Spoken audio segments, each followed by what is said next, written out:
14 ఏళ్లు అలుపెరగని పోరాటంతో ఉద్యమ రథసారథి కేసీఆర్ సారథ్యంలో సాధించిన తెలంగాణ రాష్ట్ర ఆవిర్భావ వేడుకలను బీఆర్ఎస్ ఆధ్వర్యంలో ఘనంగా నిర్వహించాలని పార్టీ వర్కింగ్ ప్రెసిడెంట్ కేటీఆర్ పిలుపునిచ్చారు. హైదరాబాద్లోని తెలంగాణ భవన్లో జూన్ 2న పార్టీ వ్యవస్థాపక సభ్యులు, శాసన మండలిలో ప్రతిపక్ష నేత మధుసూదనాచారి పాల్గొని జాతీయ జెండాను, పార్టీ పతాకాన్ని ఆవిష్కరిస్తారని తెలిపారు.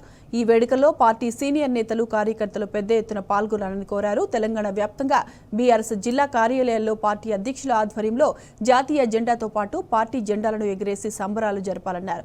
జిల్లా కేంద్రంతో పాటు అన్ని నియోజకవర్గాలు, మున్సిపాలిటీలు, పట్టణాలు, మండలాల్లో తెలంగాణ అవతరణ సంబరాలను ప్రజలతో కలిసి జరుపుకోవాలని పార్టీ శ్రేణులకు సూచించారు.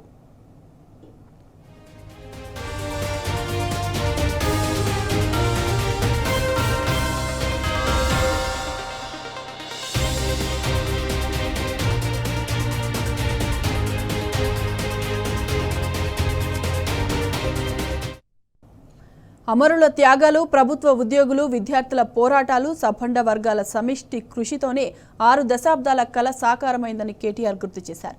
కోట్లాడి సాధించుకున్న తెలంగాణ తొలి 10 ఏళ్ల ప్రస్థానం యావత్ దేశానికి ఆదర్శంగా నిలిచిందని తెలిపారు. తెలంగాణ తొలి ముఖ్యమంత్రి కేసీఆర్ చేసిన ప్రతి ఆలోచన అనేక రాష్ట్ర ప్రభుత్వాలకు, కేంద్ర సర్కార్కు దిక్సూచిగా నిలిచిందని పేర్కొన్నారు.